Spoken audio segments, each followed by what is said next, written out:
অভাবের সংসারে থেকে পড়াশোনা সুস্মিতার, তবে দারিদ্রতা শিক্ষা লাভের পথে তার প্রতিবন্ধকতা হতে পারেনি। সম্প্রতি নবপরিবর্তন ধারার রাজ্য মেধা তালিকায় স্থান অধিকার করেছে সে। পরিবার সূত্রে জানা গেছে, কোচবিহার জেলার চৌরঙ্গীতে সুস্মিতার জন্মস্থান বাড়ি। বর্তমানে ময়নাগুড়ি ব্লকের সুস্থিরহাট এলাকায় দিনমজুর মামার বাড়ি থেকে পড়াশোনা করছে সে। স্থানীয় বর্তরি কালুয়া মোহন উচ্চ বিদ্যালয়ে সে এখন নবম শ্রেণীর ছাত্রী। নবপরিবর্তন ধারা নামক সংগঠনটি জানায়, 29 সেপ্টেম্বর রাজ্যব্যাপী মেধা অন্বেষণের জন্য একটি পরীক্ষার আয়োজন করা হয়েছিল। রাজ্যের বিভিন্ন সরকারি এবং বেসরকারি শিক্ষা প্রতিষ্ঠান থেকে প্রচুর ছাত্রছাত্রী সেই পরীক্ষায় অংশগ্রহণ করে। 31 ডিসেম্বর অনলাইন মাধ্যমে পরীক্ষার ফলাফল প্রকাশিত হয়। সেখানে সুস্মিতা অষ্টম শ্রেণীর সমস্ত বিষয়ের উপর 100 নম্বরের পরীক্ষায় 91 নম্বর পেয়ে রাজ্যে 10ম স্থান অধিকার করে। কোন স্কুলে পড়ো? বর্তলি কালুয়া মোহন উচ্চ বিদ্যালয়ে। এই কিছুদিন আগে একটা মেধা অন্বেষণ পরীক্ষা যে হয়েছিল, সেখানে কি র্যাঙ্ক করেছো তুমি? রাজ্যে 10ম। কেমন লাগছে? হ্যাঁ, খুবই ভালো লাগছে। তবে এটুকুই শেষ নয়, ভবিষ্যতে আরও বড় বড় পরীক্ষায় সাফল্য অর্জনে আমার এখন প্রধান লক্ষ্য। তবে এই পরীক্ষায় সাফল্য পাওয়াটা আমার একটা উৎসাহ দিল আরও ভবিষ্যতে এগিয়ে যাওয়ার। ভবিষ্যতে কি হতে চাও? একজন টিচার হতে চাই। শিক্ষক হতে চাও? হ্যাঁ। পরিবার থেকে কিরকম সাপোর্ট পেয়েছো? পরিবার আমাকে অনেকভাবেই সাপোর্ট করে, বই কেনার জন্য, বিভিন্ন টিচার আমাকে সাহায্য করে থাকে। সবাই সাহায্য করে, স্কুলের শিক্ষক। সুস্মিতার এমন নজরকাড়া সাফল্যে খুশি তার পরিবার সহ পাড়াপড়শি এবং বিদ্যালয়ের শিক্ষক শিক্ষিকারা। মানে কোথা থেকে ও পড়াশোনা করছে? দাদুর বাড়ি থেকে পড়াশোনা করে। মানে কেন দাদু বাড়ির থেকে পড়াশোনা? কোনো কারণ?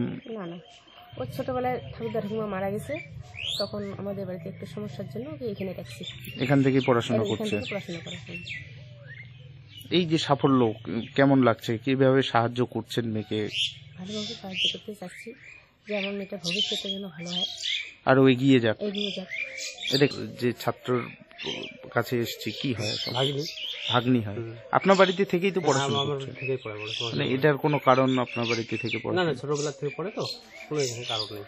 কেমন ছাত্র হিসেবে কেমন? খুব ভালো, খুবই ভালো। তার এই সফলতা কি বলবেন? সফলতা ভালোই না, রেজাল্ট করছে আর কি। কতটা আনন্দিত আপনার? আনন্দিত মোটামুটি। ওর পাশে কিভাবে দাঁড়াবেন আপনি আগামীতে? পুরো সহযোগিতা করব। সহযোগিতার হাত বাড়িয়ে দেবেন।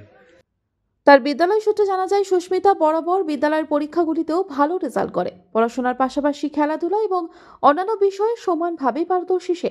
সুস্মিতার উজ্জ্বল ভবিষ্যৎ গড়াই এখন তার পরিবারের পাশাপাশি বিদ্যালয়ের শিক্ষক শিক্ষিকাদের লক্ষ্য বলেই জানান তারা। ভালো ফলাফল করেছে। কি র্যাঙ্ক করেছে? পরিবর্তন ধারা স্টেটে ওর 10th হয়েছে। শুধু তাই নয়, এর আগে ইতিহাস অনুসন্ধানী শিক্ষক মঞ্চের যে পরীক্ষা, সেখানে জেলা স্তরে সে প্রথম হয়েছে। খুবই কৃতি ছাত্রী, সমস্ত বিষয়ে স্বতঃস্ফূর্ত অংশগ্রহণ আছে। স্কুলের আমাদের যে প্রতিযোগিতাগুলো হয়, বিভিন্ন প্রতিযোগিতামূলক অনুষ্ঠানগুলো হয়, সেগুলোতেও স্বতঃস্ফূর্তভাবে অংশগ্রহণ করে। হ্যাঁ, খুবই ভালো, যদিও একটু দুস্থ, কিন্তু পড়াশোনার দিক থেকে যথেষ্ট মনোযোগী ছাত্রী সে।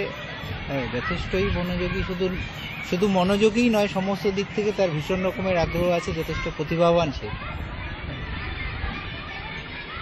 থেকে ক্লাস 9-এর পরীক্ষাতেও খুব ভালো ফলাফল করেছে, খুব ভালো ফার্স্ট হয়েছে। তো অবশ্যই ফার্স্ট হয়েছে, 95% মার্কস পেয়েছে। কি বলবেন মানে তার এই সাফল্য? এই সাফল্যের উত্তরোত্তর শ্রীবৃদ্ধি কামনা করি ওর। আর আমরা শিক্ষক হিসেবে বিদ্যালয়ের ওর যতটা পারি সহযোগিতা সাহায্য আমরা করব, এবং তাকে ব্যক্তিগতভাবে আমরা বলেছি, তার পরিবারের সঙ্গে আমিও ব্যক্তিগতভাবে কথা বলেছি যে তার যত রকমের সহযোগিতা দরকার, হ্যাঁ, আমরা যতটা পারি আমাদের তরফ থেকে সেটা করার চেষ্টা করব। জলপাইগুড়ি থেকে কনক অধিকারী রিপোর্ট, আনন্দ বার্তা।